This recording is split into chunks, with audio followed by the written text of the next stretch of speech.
ex-co-chair of this IPAC.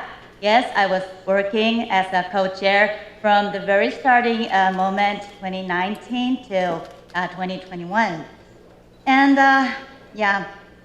some people ask me the motivation to keep going on this work, but the reason is simple. IPAC worth it.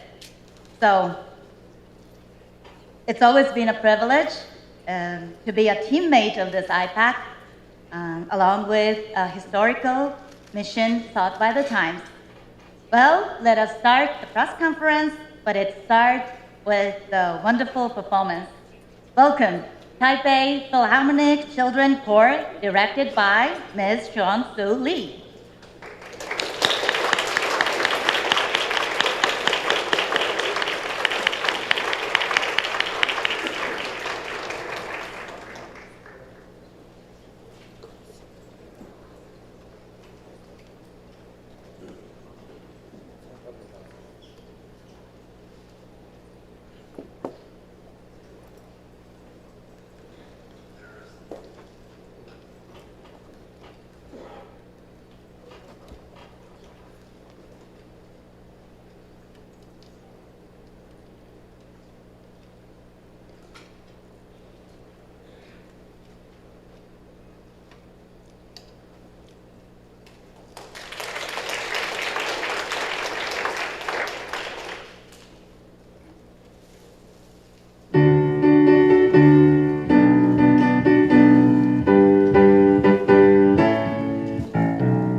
Good afternoon, and welcome to the IPAC Taipei Summit Press Conference. It is my great pleasure to host you for this conference on this very important occasion and this institute. My name is Deborah O'Neill. I'm an IPAC delegate from Australia. First of all, I would like to extend our gratitude to the President of Taiwan, Lai Ching-te, for his inspiring speech earlier today. His unwavering commitment to democratic values and human rights sets a powerful example for all of us. We were also privileged to experience that beautiful performance by the Children's Choir. I would like to outline the format for today's press conference. We will begin shortly by welcoming the Vice President of Taiwan, Chow E-Kim, to the stage. Following this, we will hear from IPAC members Sujit Kumar, MP from India, Senator Cecilia Requena from Bolivia, Representative Gen Nakatani from Japan, and Mr. Peter Penaloria Jr. from the Solomon Islands. There will then be a question and answer session moderated by myself with Representatives Nakatani, Reinhard Bütikofer from Germany, and Miriam Lexman, MP from the European Parliament. Now, it gives me great pleasure to announce the Vice President of the Republic of China, Taiwan, Chow E-Kim.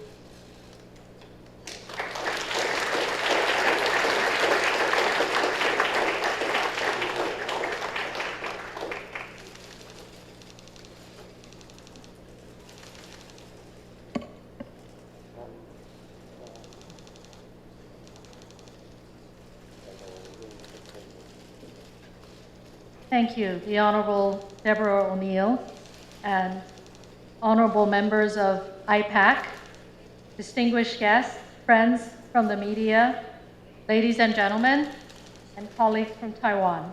Good afternoon. Many thanks to the IPAC Secretariat for the invitation to me to make a few remarks here this afternoon. It is a pleasure and honor to be part of this event as we mark IPAC's 4th annual summit. I want to extend a warm welcome and my heartfelt gratitude to you for making the long journey to Taiwan. Special thanks also go to our friends from the media across continents for your interest in Taiwan and the work that we are doing here today. Your presence sends a powerful message of solidarity to the people of Taiwan and highlights our shared commitment to advancing human rights, democracy, peace, and prosperity for all. Through your visit here, we hope you will also bear witness to the resilience of Taiwan's society and the warmth of Taiwan's people. We ourselves have also come a long way in our own journey toward democracy. Having survived colonialism, martial law, and dictatorship, and transitioned peacefully into a modern and robust democracy. And though this journey has been fraught with hardship, adversity has made us stronger and more determined to uphold our treasured freedom. I understand that during this summit, IPAC members have had robust discussions on significant topics of interest. And over the past year, IPAC has also taken initiatives that are very meaningful to Taiwan, notably condemning Beijing's aggressive actions and urging global unity to maintain peace and stability in the Taiwan Strait. IPAC's Operation Mist highlights the fact that Taiwan's security is an indispensable part of global prosperity. And we welcome opportunities such as this gathering to collectively work toward de-risking and de-escalating, while also upholding our cherished values of freedom and democracy. Indeed, many of the security challenges that Taiwan faces are also felt globally. In addition to threats by authoritarian regimes to use force to undermine the existing rules-based international order, we are also confronted with numerous hybrid threats, ranging from cyber attacks, disinformation, cognitive and legal warfare, economic coercion, and political interference aimed at sowing division in our societies and damaging the integrity of our democratic institutions. Yet, despite these seemingly overwhelming challenges, it is important to remind ourselves that the greatest asset of democracy is the ability to leverage our freedom to innovate, to turn challenges into opportunities through partnerships. Taiwan is committed to working with IPAC members, governments, and civil societies globally to boost our collective democratic resilience. We look forward to strengthening existing programs and exploring new opportunities across a wide range of areas, including trusted technologies, secure supply chains, media literacy, digital transitions, public health, environment sustainability, disaster management, and of course, defense and human security. To this end, I want to especially highlight our thanks to IPAC members and others for supporting Taiwan's meaningful international participation, rejecting Beijing's misuse of UNGA Resolution 2758 to unjustly exclude Taiwan and the Taiwanese people from the UN system. Taiwan has endeavored to be a force for good in the world, and your support enables Taiwan to actively contribute to the betterment of humanity. In fact, values-based diplomacy is one of the 4 pillars of President Lai's Action Plan for Peace. This is in addition to the pillars of bolstering our national defense, economic security, as well as principled cross-strait leadership. There are no simple solutions to hybrid challenges and threats, but through an interconnected lattice of enhanced self-defense capabilities, sound trade and economic standing, and committed global partners, we strive to uphold peace from a position of strength. And as President Lai's 4 pillars underscore, in the context of cross-strait relations and in the shared interests of the global community, it is important that Beijing replaces confrontation with dialogue and engages with the elected government of Taiwan with parity and respect for the democratic wishes of the Taiwanese people, to forge a pathway where our political differences can be worked out peacefully. I strongly believe that a peaceful and stable environment where human dignity is respected serves the interests and aspirations of people on both sides of the Taiwan Strait. Halfway around the world, athletes from all over are competing in the Paris Olympics. But the Olympic Games are not only about competition. They are about excellence, respect, and friendship.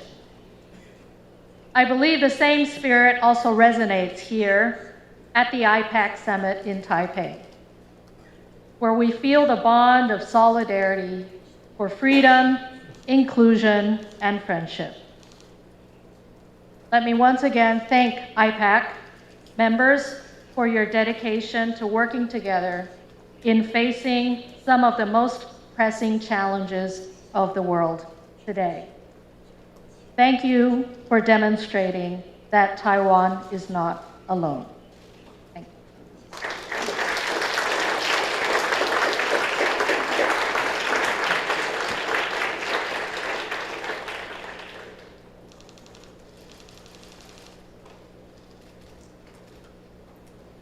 Well, can I thank you sincerely for your remarks here this afternoon, Vice President Xiao.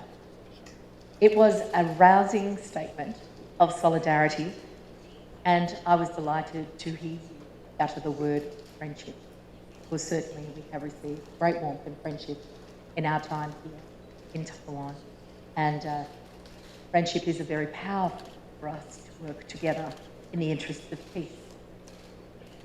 I want to thank you very much as a very busy woman leader for this nation to spend time with us, to take time out of your hectic schedule and be with us. We deeply appreciate your presence, and I know that I speak on behalf of the whole of the IPAC network when I pledge our continuing support for you and for the people of Taiwan. Vice President, thank you sincerely.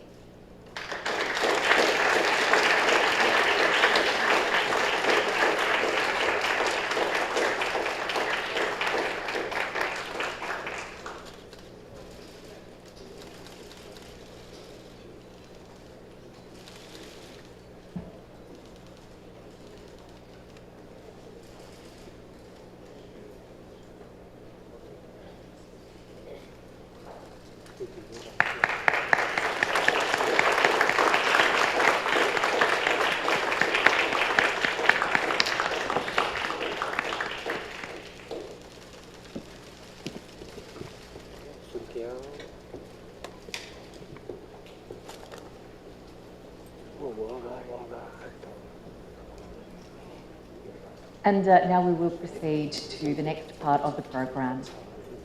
I would like to invite IPAC co-chairs Mr. Sujit Kumar, MP from India, Senator Cecilia Rakina from Bolivia, Representative Gen Nakatani from Japan to come and join me at the podium.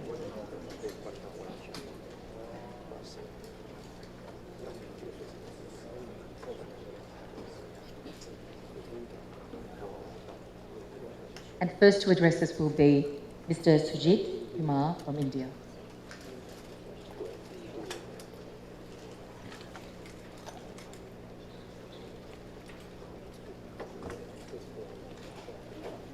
Thank you, Senator O'Neill. Good afternoon. On behalf of the whole IPAC network, let me start by saying how delighted we are to be in Taiwan. We have the opportunity to spend time with like-minded colleagues from all over the world, benefiting from the warmth of your rich culture and your robust and vibrant democracy, which Madam Vice President just spoke about. Even we benefited from your weather. I know I reflect the feeling of the whole network when I extend huge gratitude to MOFA, Ministry of Foreign Affairs of the Government of Taiwan, for their gracious welcome and warm hospitality. Unfortunately, due to PRC's aggression, we did not join here from 5 different continents just for the mere pleasure of your hospitality. We have, over the last 2 days, jointly addressed issues of great gravity for all of our countries, including the status of Taiwan and its economic importance to all of our economies. I myself joined this summit from India, where we have to confront PRC aggression on our borders, the Himalayan borders, and where cross-strait stability is of immediate relevance to our prosperity. Though our delegation was drawn from many different political parties, spanning the breadth of the world's political ideologues, there is a great deal of consensus that the posture of democratic governments towards PRC is in need of a healthy dose of realism. We stand united in opposition to the PRC's repression at home and troubling aggression abroad. And as Madam Vice President said, Taiwan is not alone. Thank you.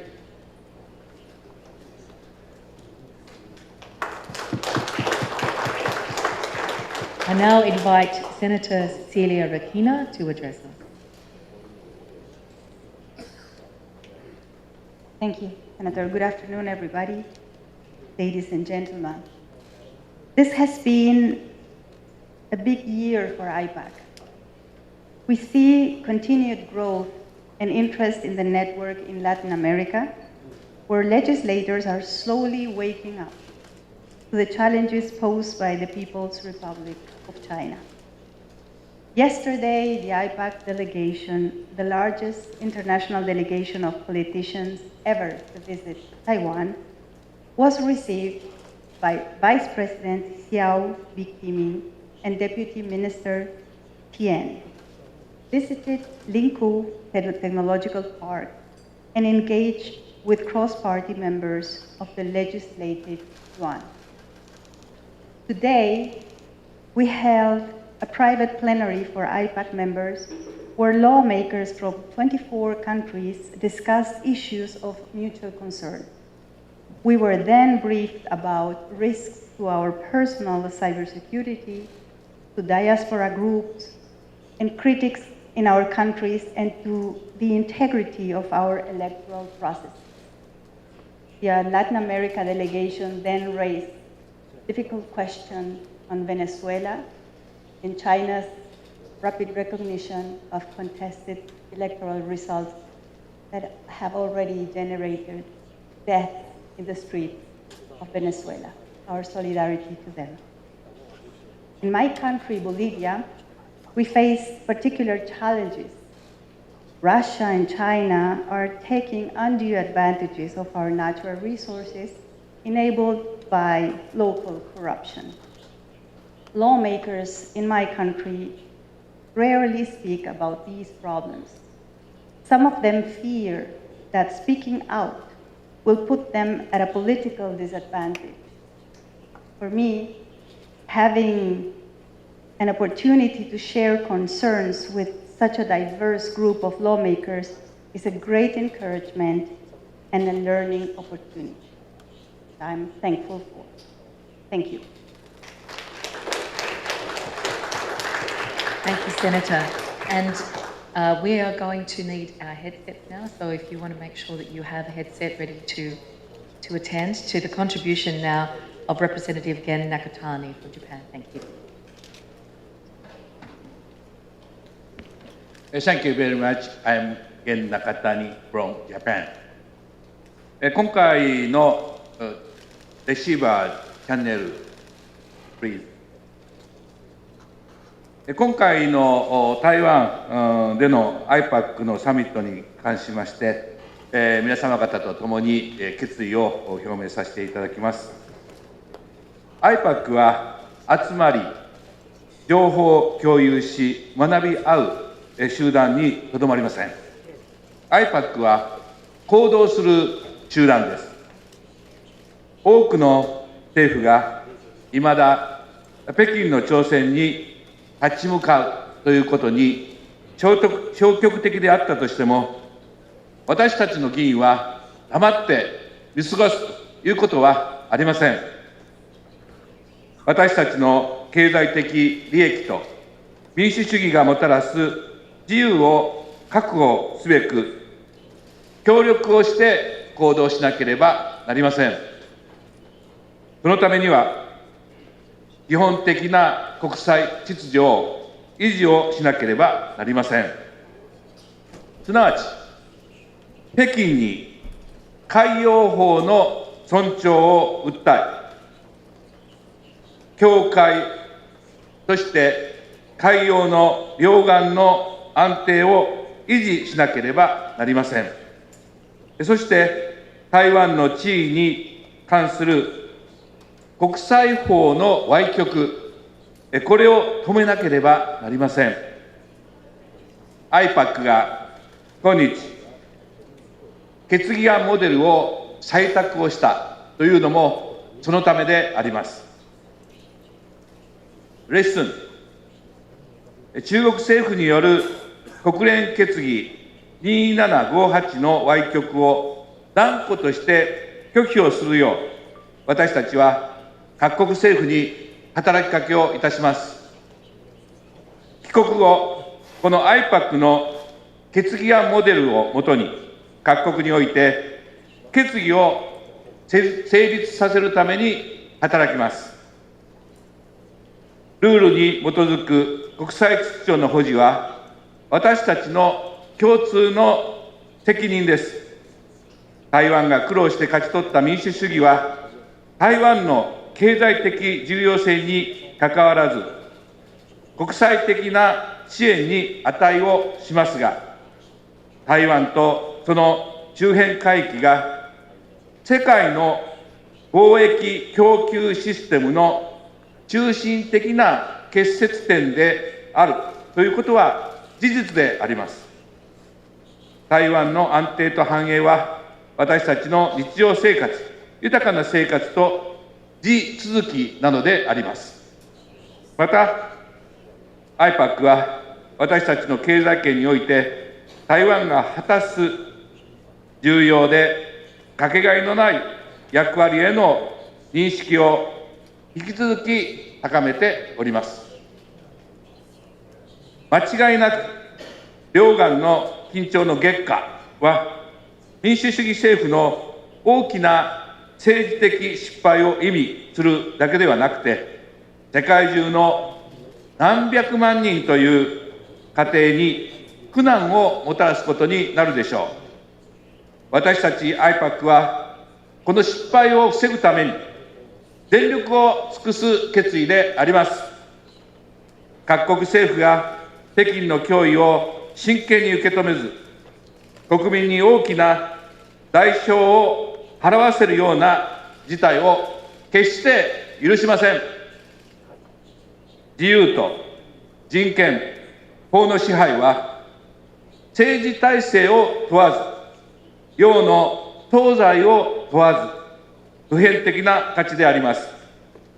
IPAC はその普遍性を体現し、この普遍性こそが私たちの強みなのであります。ここで台湾で、私たちはこの普遍的価値を毀損するいかなる中国の試みを阻止することを誓います。そして違いを超えた私たちの連帯が、それがあれば必ず実現することであります。皆さんと共に頑張りましょう。ご清聴ありがとうございました。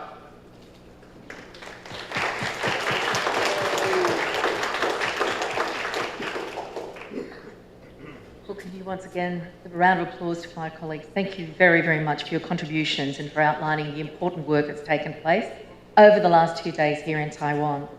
So with those comments, there's lots of work for us all to do when we go home. I would now like to invite Peter Cannelloria MP from the Solomon Islands to the podium. Please make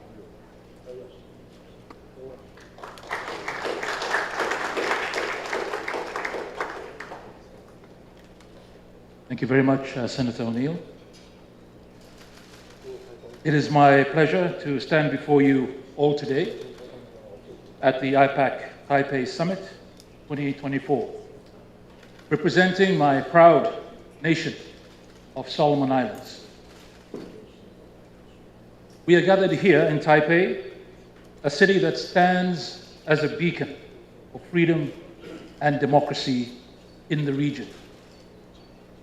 Taiwan's resilience and commitment to democratic norms and values should be an inspiration to us all. Historically, the relationship that once was held between the Solomons and Taiwan was strong and deeply rooted in partnership and mutual collaboration. Nowadays, I'm afraid that I cannot say the same.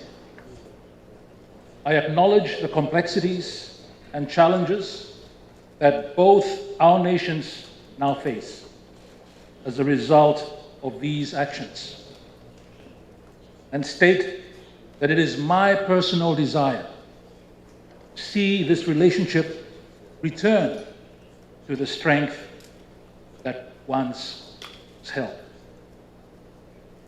But in order to return to the strength that it once was, we must all come together to work with and support those who share the same dedication to the collective values that brings us all here together today. So this gives me great pleasure to formally announce the enlargement of the Interparliamentary Alliance on China, IPAC. As of today, 6 new countries have officially joined the alliance. The countries are as follows: Colombia, Uruguay, Malawi, the Gambia, Iraq, and of course, my own nation, Solomon Islands.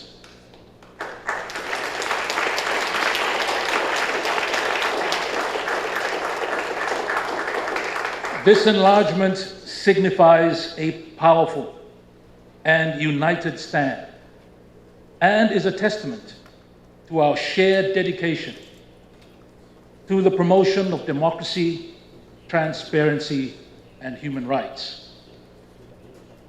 Now, in joining others, I would like to extend once again my gratitude to our Taiwanese hosts and to all members of IPAC for your unwavering commitment.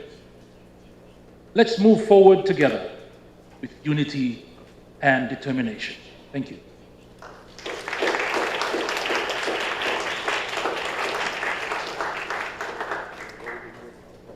I would now like to invite the Executive Director of IPAC, Luke Fulford, to come to the microphone and make some remarks.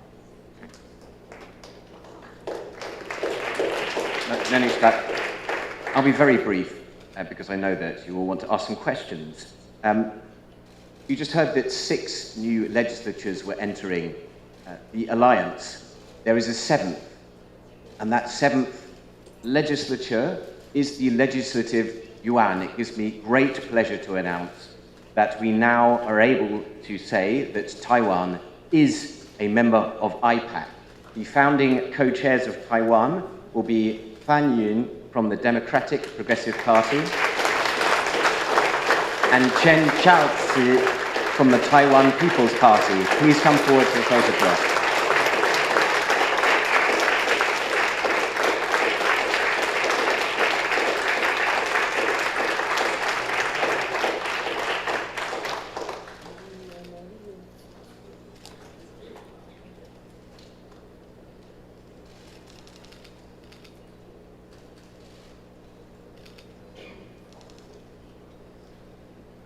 Thank you very much to all of those who have spoken to us, but this does now bring us to the final section of the press conference, Q&A session. And I would like to invite to join me in answering questions the representative again, Jen Nakatani. Please, if you would come forward from Japan. Also, Reinhard Bütikofer.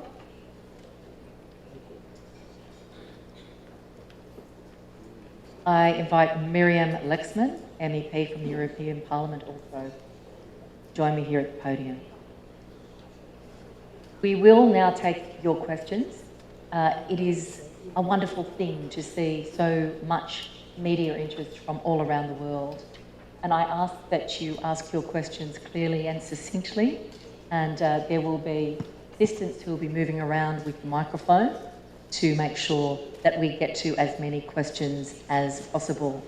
I don't think we'll get to all of them because time is somewhat limited, but we will endeavour to get to everyone. Okay. So I see some hands up, and we'll go first to the gentleman over here in the second row, and then to the lady here in the first row. No, first in the second row. If you could state your name and where you're from before you ask your question. Yes. My name is Mark. I'm from United Daily. I have a question. Right now, Taiwan is facing PRC distortion of UN 2758 resolution that will not only be harmful to Taiwan's meaningful participation in the international organization, but also, as President Lai has mentioned earlier today, that could be used as a legal ground for Chinese military advancement. So my question is, what strategies do you think Taiwan can take to counter Chinese distortion other than just clarification? And is it possible for Taiwan to seek friendly nation or diplomatic partners' assistance, voicing its concerns at the UN General Assembly? Thank you. I think for this question, we might go to you, Yutko. Thank you for your question. Certainly, it is not probable that Taiwan will be able to pursue its own democratic future if we let it alone. So the question is not just for Taiwan, what can Taiwan do, what can the citizens of Taiwan do to determine their own future. It's also for the rest of the world. And what we learned again today is that a Taiwan contingency would not just be a Taiwan contingency, it would be a global contingency, and it concerns everybody. That's why we try to carry that information that is relevant in this context also to our own legislatures, to our own governments, and in particular to our own public, and make them engaged. And I think we are indeed making progress. Seeing the enlargement of IPAC is one example. Another example that I would like to cite is the fact that President von der Leyen, the President of the European Commission, before she was re-elected in the European Parliament, just shortly, she gave a speech in which she clearly advocated deterrence against unilateral change in the Taiwan Strait. She became the first European leader to say that in such clear words. And I think that is an example of how we will move forward together. Thank you. Next question. Yes, the gentleman in the fourth row, fifth row. 日本から来ましたジャーナリストの We'll just hold on for a moment so everyone can get their headphones on. If you could state your name, the country from which you come as well, Can I and say your... in Japanese? IPAC としてこの活動が広がっていくことを私も非常に共感します。一方で中国の政府との対話というのを今後 IPAC として考えていますか。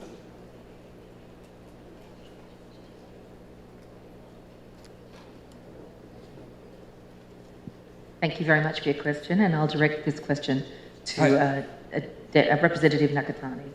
IPAC の目的というのは自由、民主主義、法の支配、そして平和主義、こういったことをいずれの国もしっかり守ることでございます。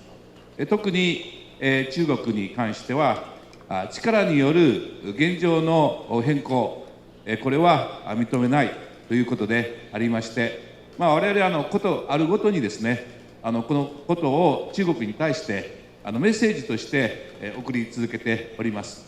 したがって中国もこういった人権、そして力による現状の変更をすることがないように、そのようにしていくようにですね、我々としても引き続き訴えて努力していきたいというふうに思っております。Thank you very much. Next question. Yes, the gentleman in the fourth row.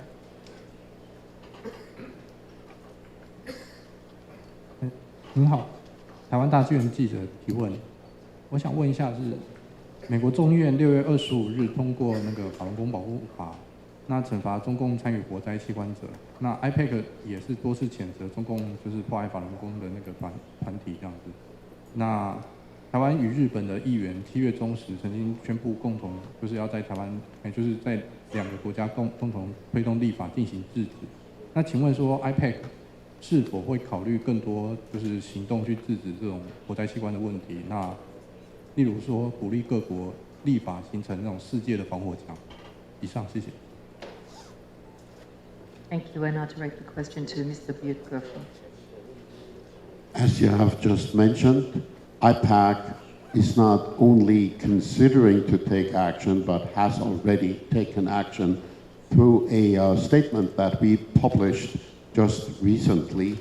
And I think we will follow up on that in that context and make sure that this stance that we have taken is widely perceived and recognized and also supported. Thank you. Next question.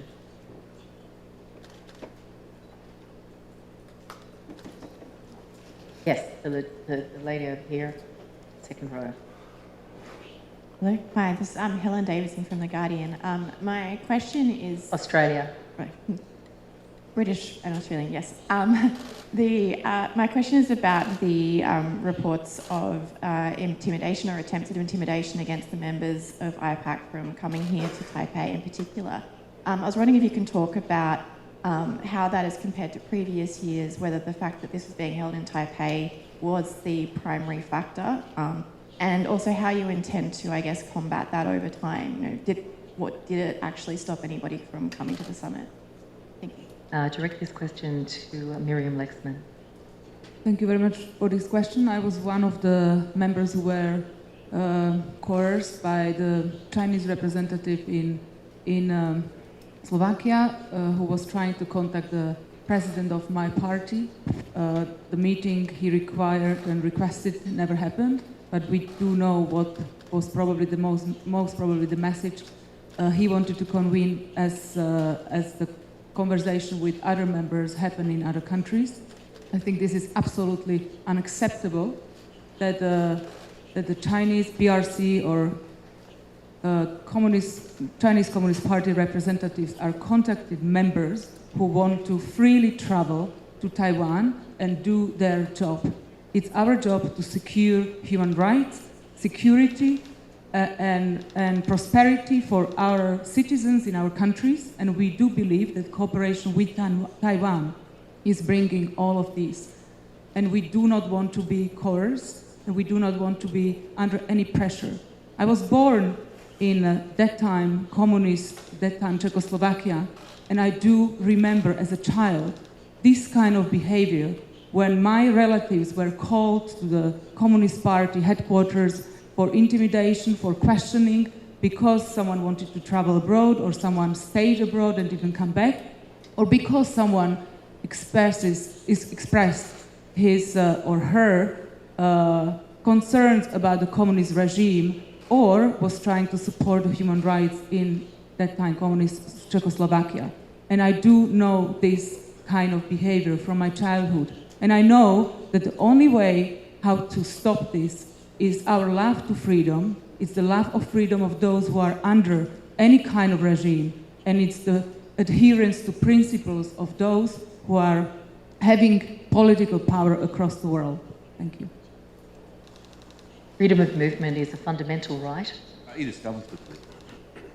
そのような中国の言動や行為をですね、国際社会は果たしてどう見るかということです。北京にはですね、外国の議員による台湾への関与を決定する権限は持ちません。議員の訪台を阻止しようとする試みにつきましては、正当ではないんですね。法律上、外国の議員が台湾を訪問することを妨げるものは何もありません。我々は民主的に選ばれた議員でありまして、自由に訪問先を選んで、自らが選んだ民主主義の理念を支える権利があります。これは選出された公職者としての権利と責任の正常な行為でありますので、このような通常の行動をですね、挑発として描こうとする試みは断固として拒否されるべきでもありますし、これを許せば民主的な議員の権利を直接損なうことになるのではないでしょうか。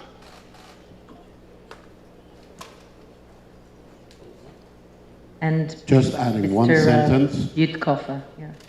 Not a single IPAC member did not attend because of Chinese efforts to interfere. They were utterly without success. If I can just say, freedom of movement is a fundamental right in a functioning democracy, and that language use that echoes the words of democracy doesn't accord with the limitation of physical freedom of movement. This is a democratic gathering in solidarity, and everyone is here to stand alongside the Taiwanese people. Next question. Yes, the gentleman up the back there, and then we'll go to the second question with the gentleman there. Hi, Chris Lee from Domino Theory, independent media. I have a question to all the speakers up here on the stage. In your view, is IPAC a threat to the Chinese government? Thank you very much. We might go to Mr. Butkoffer in the first instance. IPAC has been labeled an anti-Chinese organization, I think it was by the Global Times. I consider that a confusion. We're not anti-Chinese. We are certainly opposing the Xi Jinping regime and its policies. The fact that they try to interfere with our own work seems to indicate that they take our work seriously. We are grateful for that because it shows we have an effect, but we will keep pushing back. I'm not saying we have any intention to even think about toppling China, but when China pursues intentions to topple our democratic order, we fight back. And I think we're seeking comment also from you, Ms. Lakeman. I just want to add that seeking the protection of human rights, prosperity and security for people across the world can never be a threat. And if it's a threat for PRC, that is not our problem, but it's a problem somewhere else. Next question.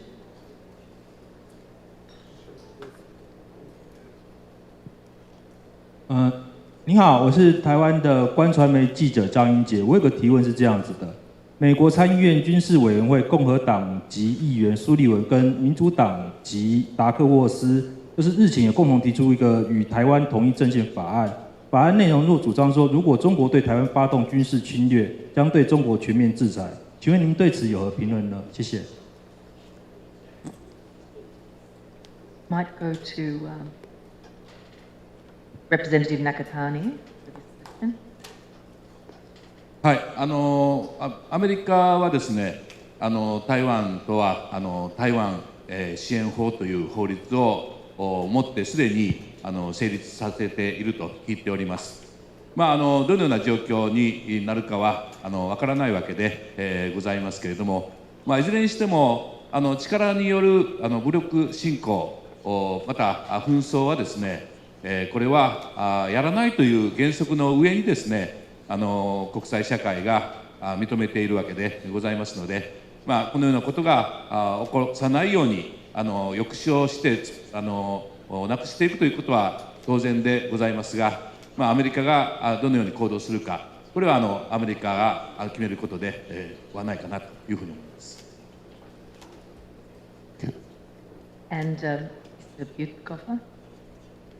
I would like to invite everybody not only to focus on the eventuality of a hypothetical amphibious aggression or whatever else the PRC leaders might have in mind, but also to focus on our own efforts to prevent that from happening. The former Prime Minister of Australia, Kevin Rudd, wrote a book with the title, The Avoidable War. And we have heard again today from experts how catastrophic, just in economic terms, such an eventuality would turn out to be. So we should make every effort to avoid that catastrophe. And I believe that by focusing too much on the hypothetical issues of when will the PLA finally get going could keep us from doing the necessary work now to push back against the aggression that's already happening, for instance, online through foreign interference, and to push back against their speculations about furthering the aggression. I believe we can create a situation where every morning Xi Jinping, when he wakes up, comes to the conclusion, well, maybe better not today. Thank you. And I think we might go to our last question. Burke, down the front. Oh. Hi, from Sorry, I was indicating, do we have time for 2 questions, Luke, or just 1? 2 more questions, so we'll go to the gentleman first and then we'll finish with you, Ms. Burke. Yes, he has the call. Thank you, from the AP. Thanks so much for coming out to speak with us. I just wanted to ask if there was any response. US presidential candidate Donald Trump said in an interview a couple weeks ago that Taiwan should be paying more for its own defense and dodged questions about whether he would defend the island if there was any military aggression by Beijing. Do you have any response to that? Is IPAC preparing for what the outcome of the US presidential election might be? I'll go to Representative Butkoffer. Donald Trump or Kamala Harris have not been a topic in our conversations. As it happens, IPAC is an alliance that does not mingle into the internal affairs of its member countries or member parliaments. But as regards the facts, as far as I know, Taiwan has already paid 19 billion for arms bought in the United States that have not been delivered. So maybe Mr. Trump should look up his facts. Thank you. Ms. Burke. Thank you for the final question. Latika Burke from the Nightly Australia. You've talked a lot about the Chinese government, but the purpose of IPAC is to actually pressure your own governments to take tougher stances on China. I wondered if you could reflect each, please, on the progress or any setbacks you feel you may have had in the 4 years of IPAC's duration on influencing your own governments on the policies you would like to see. Butkoffer? In the European Parliament, and my colleague Miriam Lexman can attest to that because we've collaborated very strongly on that. There has been a great cohesion between the 5 major democratic groups, including the People's Party, the Social Democrats, the Conservatives, the Liberals, and the Greens. And over the last 5 years, that has grown so strong that we can predict that it will remain, that the European Parliament will remain a pillar of solidarity also with Taiwan. We never had a Taiwan-focused debate in the European Parliament before 2019. Just ask anybody from MOFA how often they have been congratulating us for taking a clear stand. And in the German context, I can add, and Germany plays a pivotal role in Europe because it's been the outlier for some time, overly eager to focus only on trade and not paying enough attention to political issues, to put it mildly. We have had a new government with an explicit policy of stating for the first time in these words that we oppose, as Germany, any unilateral action in the Taiwan Strait. And we advocate the meaningful participation of Taiwan in international organizations like ICAO or UNFCCC or what have you, WHO. So I think that can be deemed progress. Ms. Lexman, you want to add something?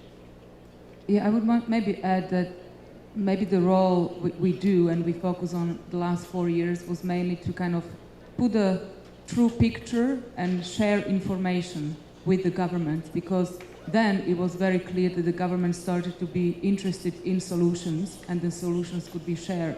How to deter, how to act in order to prevent any conflict which would have a dramatic impact on the lives of all people across the world. And that was probably the main focus. Also, the EU has brought up certain legislation which is now implemented in many countries. This is also a kind of result of activities of IPAC members in different legislators and in the European Parliament. Final contribution. 国際社会の、平和と発展のためにはですね、やはり国際国家としてのやっぱり民主主義、人権、そして法の支配、法による支配というのが大事だと思います。ところが中国は国家安全法というですね、非常に自由な言論を封殺をしたり、また出版や表現の自由を抑制したり、またそれによって不当に逮捕したり、また拘束したり、行方不明になったり、そういう方がたくさんおられると聞いております。そして最も大事なのは法による支配なんですね。きちんと公開された裁判手続きによって、しっかりと法律で、裁かれ、そして、法律によって運営をされているのか、こういう点においては非常に不透明でですね、非常にそういった方々の不安やまた弾圧がですね、続いていると聞いております。従いましてこのアジアにおけるこの近代国家といたしましてもう少し解放され、そして透明のある政治体制になるようにですね、我々としてはしっかりと求めていきたいというふうに思っています。Back to you, Miriam. I'll just add one more sentence that extraterritorial implications of the national security law is also of concerns of many democratic governments, because obviously the one issue of the democratic government is to protect human rights in the territory of the country. I think it's fair to say, without indicating any countries in our closed door session this morning, that one thing that happens when parliamentarians gather is we discuss what's happening in our parliament, we discuss strategies, we are operating multilaterally just by being here.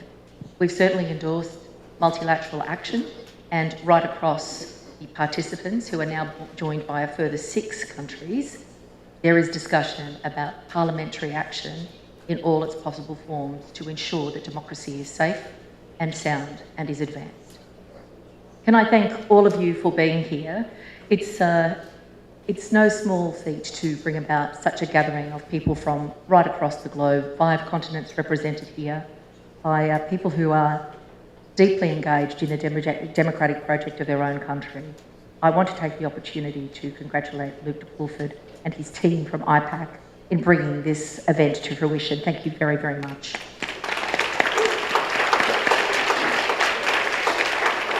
And can I say to all of you gathered here in places where freedom of the press is at risk or being dismantled, you too should understand the fundamental importance of your role in democracy, and we sincerely thank you for joining us here at the IPAC Summit 2024, Taipei, Taiwan. That concludes our conference. Thank you.